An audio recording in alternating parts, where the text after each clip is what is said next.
Henna മിക്സിങ്ങിൻ്റെ ടൈമിൽ അതിലോട്ട് ഒരു 400 ഗ്രാം ഷുഗർ ആഡ് ചെയ്തിട്ട് ഇതിൽ ഞാൻ എത്ര പൗഡറാണ് യൂസ് ചെയ്തിട്ടുണ്ടെന്നുള്ളൊരു ക്വസ്റ്റ്യൻ വാട്സപ്പിലും ഇൻസ്റ്റഗ്രാമിലും സ്റ്റോറി ആയിട്ടും അതേപോലെ സ്റ്റാറ്റസ് ആയിട്ടും ഇട്ടിട്ടുണ്ടായിരുന്നു.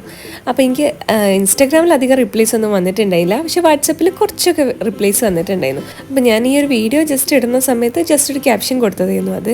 അപ്പോൾ എനിക്കതിന് അറിയാണ്ട് കുറേ പേര് റെസ്പോൺസ് ചെയ്തു, കുറേ പേര് ആൻസേഴ്സ് കറക്റ്റായിട്ട് പറഞ്ഞു. അപ്പോൾ ഞാൻ വിചാരിച്ചു അതിൽ നിന്ന് ഒരു 2-3 പേരെ നമ്മൾ സെലക്ട് ചെയ്തിട്ട് അവർക്ക് ചെറിയൊരു ഗിഫ്റ്റ് കൊടുക്കാമെന്ന്. അപ്പോൾ ഹെന്ന ബേബീൻ്റെ 25 ഗ്രാമിൽ ഒരു 7 കോൺസ് വരെ ഉണ്ടാക്കാൻ പറ്റുന്ന ഒരു ഹെന്ന മേക്കിംഗ് കിറ്റാണ് നമ്മൾ കൊടുക്കാൻ പോകുന്നത്. അപ്പോൾ കിറ്റിൽ ഇൻക്ലൂഡ് ചെയ്തിട്ടുള്ളത് 50 ഗ്രാം രാജസ്ഥാനി ഹെന്ന പൗഡർ, അതിക്കാഴ്ചയായിട്ടുള്ള 15 ml eucalyptus essential oil, cone roll ചെയ്യാനായിട്ടുള്ള 8 പ്രീകട്ട് സെല്ലോഫൻ ഷീറ്റ്, ഒരു റോൾഡ് കോണ്, പിന്നെ ഹെന്ന പേസ്റ്റ് ഫില്ല് ചെയ്യാനായിട്ടുള്ള ഒരു പൈപ്പിംഗ് ബാഗ്. ഇത്രയാണുള്ളത്. അപ്പോൾ ആർക്കെങ്കിലും ഈ ഒരു കിറ്റ് വാങ്ങിക്കാൻ താല്പര്യം ഉണ്ടെങ്കിൽ നമ്മളെ കോൺടാക്ട് ചെയ്താൽ മതി. ഇത്രയും ആൾക്കാരായിട്ടാണ് നമ്മൾ സെലക്ട് ചെയ്തിട്ടുള്ളത്.